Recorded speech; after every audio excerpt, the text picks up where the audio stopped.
দক্ষিণ এশিয়ার দেশগুলোর মধ্যে স্বাস্থ্য খাতে সবচেয়ে কম খরচ করে বাংলাদেশ, এমনটি বলছে বিশ্ব স্বাস্থ্য সংস্থা।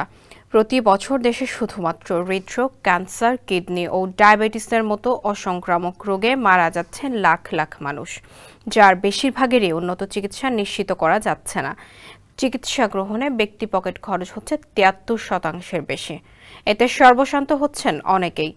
তাই রাজনৈতিক সংশ্লিষ্টদের বিদেশে না গিয়ে দেশে চিকিৎসা নিতে বাধ্য করা উচিত বলে মনে করেন সংশ্লিষ্টরা। বিস্তারিত তৌহিদুল ইসলাম তারকের প্রতিবেদনে।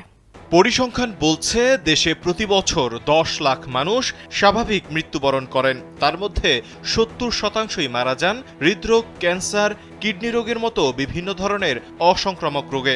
১ মিনিটে নগদ ইসলামিক অ্যাকাউন্ট খুলতে ডায়াল করুন *167#। প্রতিদিনের হিসাবে যা ১,৯০০ জন। সংশ্লিষ্টরা বলছেন এদের বেশিরভাগই মারা যান চিকিৎসার অভাবে। অসুখ নির্ণয়ের টেস্ট সহ ওষুধের দাম বৃদ্ধি ভোগাচ্ছে রোগী ও স্বজনদের। শুরুতে চিকিৎসা ব্যয় বহন করতে পারলেও পরবর্তী সময়ে এই ব্যয় ভার বহন করা সম্ভব হয়ে ওঠে না স্বজনদের ওপর। ফলশ্রুতিতে ঝরে যায় প্রাণ। সংক্রামক ও দুর্ঘটনাজনিত চিকিৎসার বিষয়টি তো এখনো আলোচনায় আনা হয়নি। এমন অবস্থায় বিশ্ব স্বাস্থ্য সংস্থা বলছে দক্ষিণ এশিয়ার দেশগুলোর মধ্যে স্বাস্থ্য খাতে সবচেয়ে কম খরচ করে বাংলাদেশ। এমনকি এ খাতে পাকিস্তানের চেয়েও পিছিয়ে বাংলাদেশ। পার্শ্ববর্তী দেশ ভারতের এই খাতে জনপ্রতি খরচ হয় যেখানে $৮১, সেখানে বাংলাদেশের ব্যয় মাত্র $২৬। এমনকি পাকিস্তানের স্বাস্থ্য খাতে ব্যয় বাংলাদেশ থেকে প্রায় দ্বিগুণ। দেশটির এই খাতে খরচ জনপ্রতি $৪৯।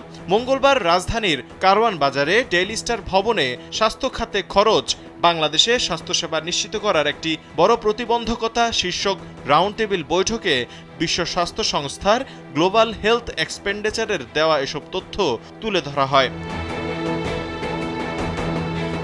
বৈঠকে বক্তারা জানান ২০৩২ সালের মধ্যে স্বাস্থ্য খাতে ব্যক্তির ব্যয় ৩২% নামিয়ে আনা সরকারের লক্ষ্য থাকলেও তা বাস্তবায়নে তেমন অগ্রগতি নেই। বাংলাদেশ সবচেয়ে বেশি স্বাস্থ্য খাতে ব্যক্তির পকেট খরচের দেশগুলোর মধ্যে ষষ্ঠতম। একটি পরিসংখ্যান বলছে দেশে ২০২১ সালের স্বাস্থ্য খাতে ব্যক্তি পকেট খরচ ছিল প্রায় ৭৩%। দীর্ঘমেয়াদী রোগ আক্রান্তদের পকেট ব্যয় ৪০%-রও বেশি।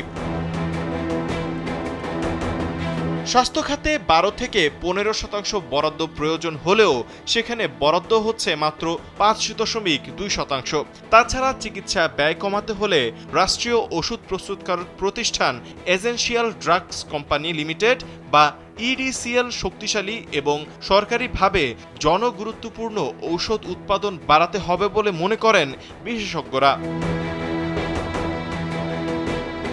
দেশের রাজনৈতিক নীতি নির্ধারকরা প্রয়োজন হলেই দেশের বাইরে চিকিৎসা নিতে যান। তাদের দেশেই চিকিৎসা করাতে হবে এমন একটি নিয়ম স্বাস্থ্যসেবা পরিস্থিতি পরিবর্তন করতে পারে বলেও মনে করছেন সংশ্লিষ্টরা। তারা জানান রাজনৈতিক সংশ্লিষ্টরা যদি দেশে চিকিৎসা নিত তাহলে দেশের স্বাস্থ্য ব্যবস্থার উন্নয়নে কাজ করত।